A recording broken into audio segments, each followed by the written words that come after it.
Assalamualaikum, salam sejahtera saya ucapkan kepada sahabat-sahabat Muslim dan subscribers yang sentiasa memberi sokongan kepada saya dan mengikuti channel ini. Jika anda belum melihat video-video saya terdahulu, saya harap anda akan melihatnya. Jika anda belum subscribe, silalah subscribe dan saya harap anda akan terus bersama saya dalam video ini dan video-video yang seterusnya. Seperti kita tahu, kita sudah memasuki hari ke-5 ya, di bulan Ramadan. Secara umumnya, kita semua tahu bahawa umat Islam diwajibkan berpuasa selama sebulan di dalam bulan Ramadan, iaitu mengikut kalender Islam adalah selama 30 hari ya. Di dalam ayat Quran juga diceritakan bahawa umat Islam berpuasa atau disuruh berpuasa seperti mana yang telah diwajibkan kepada umat-umat yang terdahulu. Jadi kita perlu bertanya soalan ini. Bagaimanakah umat yang terdahulu berpuasa?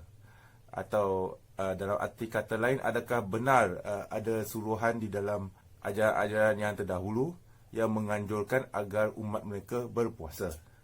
Jadi dalam video kali ini saya akan mengulas isu ini dan kita akan melihat ajaran-ajaran agama yang terdahulu mengenai ibadah berpuasa.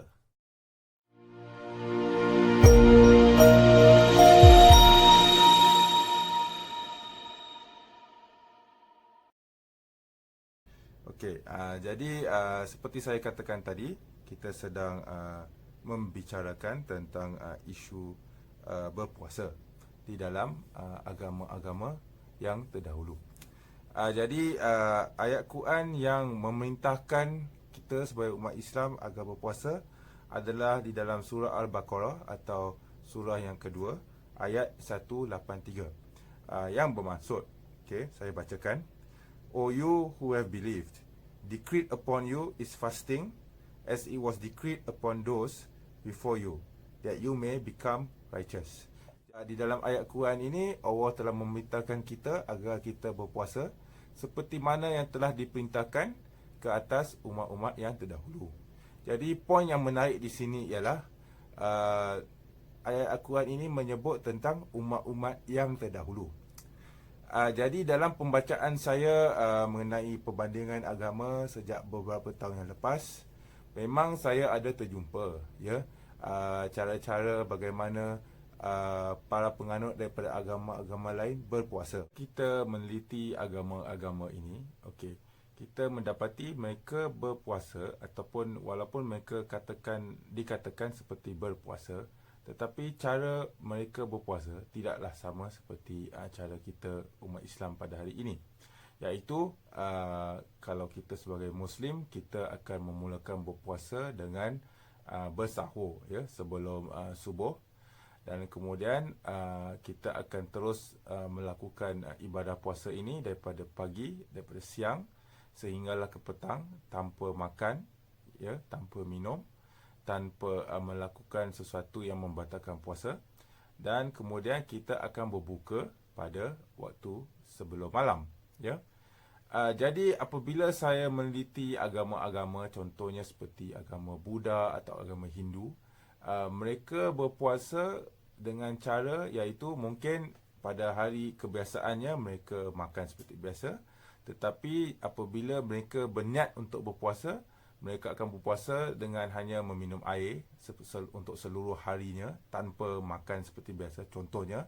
Ataupun bagi agama Buddha dan mungkin ibadah agama Hindu juga, mereka akan cuma memakan sayur ya. Itu cara mereka berpuasa. Jadi fokus saya sebenarnya ialah kepada Judeo-Christianity, iaitu agama Yahudi dan agama Kristian. Jadi kita akan bercakap mengenainya. Jadi praktis orang Kristian dan orang Yahudi pada hari ini tidaklah sama seperti mana yang diajarkan di dalam Bible ya. Setahu saya bagi Kristian, terutamanya golongan Katolik ya, golongan Katolik, mereka melaksanakan satu ibadah yang dinamakan Lent ya. selama 40 hari, iaitu apabila mereka berpuasa atau bernazar untuk berpuasa, kebiasaannya mungkin mereka akan makan roti canai penuh.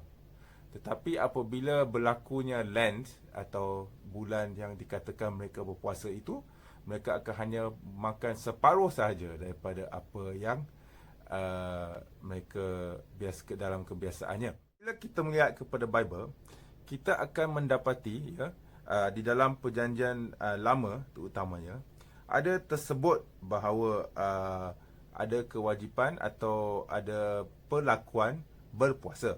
Ya. Jadi saya bacakan satu contoh daripada Exodus ayat pasal 34 ayat 28. Ya. So dia menceritakan, Moses was there with the Lord 40 days and 40 nights without eating bread or drinking water. And he wrote on the tablets the word of the covenant, the 10 commandments. Jadi di dalam Exodus 34:28 atau kitab Keluaran pasal 34 ayat 28, diriwayatkan bahawa Nabi Musa alaihissalam berada di Gunung Sinai, dan baginda berpuasa selama 40 hari dan 40 malam tanpa makan atau tanpa minum. Bermakna cara ibadah berpuasa pada waktu itu ialah tanpa berbuka, ataupun tanpa bersahur.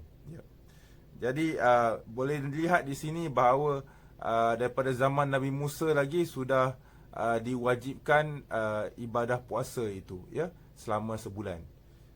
Kemudian kita melihat pula kepada 2 Samuel pasal 12 ayat 16.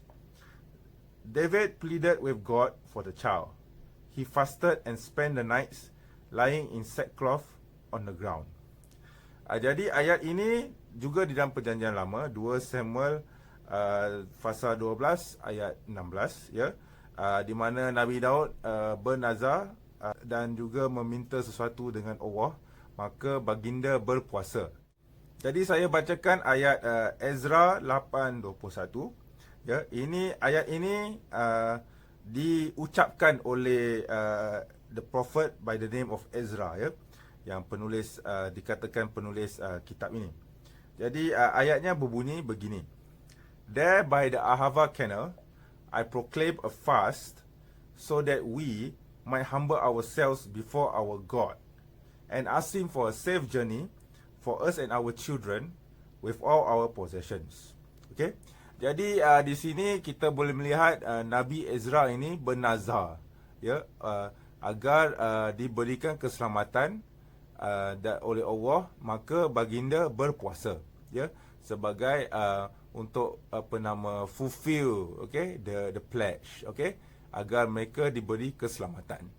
Jadi daripada sini kita boleh nampak bahawa nabi-nabi yang terdahulu, ini termasuk Nabi Musa, Nabi Daud dan juga Ezra berpuasa. Jadi saya tidak perlulah membacakan kesemua ayat-ayat di dalam Old Testament ini, tetapi anda boleh merujuknya kembali. Ada juga disebut di dalam Joel pasal 2 ayat 13, dalam Zekaria pasal 8 ayat 19, tersebut juga di dalam 2 Chronicles pasal 20 ayat 3, disebut di dalam Judges pasal 20 ayat 26, tersebut juga di dalam Esther pasal 4 ayat 3. Jadi kita membaca juga di dalam Psalms, ataupun kitab Mazmur, orang Kristian memanggilnya Mazmur. Pada kita ia adalah Zabur, kitab Zabur, kerana ia dikatakan diturunkan kepada Nabi Daud alaihissalam. Di mana dalam pasal 35 ayat 13 disebut tentang ibadah puasa. Dan akhir sekali juga terdapat di dalam Daniel pasal 10 ayat 2 hingga 3. Di mana ayatnya berbunyi begini. In those days, I, Daniel, was mourning 3 full weeks. I ate no pleasant food, no meat or wine came into my mouth, nor did I anoint myself at all, till 3 whole weeks were fulfilled. Jadi dalam ayat ini, Daniel pasal 10 ayat 2 hingga 3, jelas bahawa Nabi ini yang bernama Daniel telah melakukan ibadah puasa selama 3 minggu. Jadi ia merupai ibadah puasa yang kita sebagai umat Islam lakukan. Jadi persoalan yang seterusnya yang kita perlu bertanya ialah, apakah yang dikatakan oleh Perjanjian Baru? Jadi secara ringkasnya saya ingin menerangkan semula. Perjanjian Lama diimani oleh orang Yahudi dan orang Kristian. Tetapi Perjanjian Baru hanya diimani oleh orang Kristian dan tidak diimani oleh orang Yahudi. Jadi saya akan bacakan ayat daripada New Testament atau Perjanjian Baru. Di dalam Matthew pasal 4 ayat 2, ya, atau Matthews 4:2. Ayatnya berbunyi begini. After fasting 40 days and 40 nights, he di sini bermaksud pada Yesus alaihissalam, was hungry. Jadi apabila kita membaca ayat ini, kita boleh nampak bahawa Isa alaihissalam melakukan ibadah puasa seperti mana yang dilakukan oleh Musa, seperti mana yang dilakukan oleh Daud, dan juga seperti mana yang dilakukan oleh Daniel. Jadi poin di sini kita boleh bertanya juga kepada orang Kristian ialah, bagaimana kamu boleh mengatakan bahawa Isa itu atau Isa Al-Masih alaihissalam itu adalah Tuhan, ya, bagi kamu yang kamu sembah. Sedangkan baginda juga berpuasa seperti mana para nabi yang terdahulu, ya. Bagaimanakah Tuhan boleh merendahkan dirinya ke tahap sehingga ia berpuasa, ya? Jadi tidak masuk akal jika kita mengatakan bahawa Isa alaihissalam adalah Tuhan, ya. Sekiranya baginda juga melakukan ibadah puasa seperti mana para nabi dan para rasul yang terdahulu. Pada hari ini kita tidak melihat orang Kristian berpuasa seperti mana Nabi Isa alaihissalam berpuasa di dalam Matthew pasal 4 ayat nombor 2, ya. Tetapi kita boleh melihat orang Islam berpuasa seperti mana para nabi dan para rasul yang terdahulu dan tersebut di dalam Perjanjian Lama dan Perjanjian Baru. Jadi daripada petikan-petikan ayat yang saya sudah bacakan di sini, maka kita boleh mendapati bahawa Islam mengikut tradisi para nabi-nabi dan para rasul-rasul yang terdahulu. Misalnya, kita dapati bahawa Islam adalah berada dalam jalan yang benar. Kerana Islam mengikut tradisi seperti mana yang telah diajarkan dan diikuti oleh para nabi dan para rasul yang terdahulu.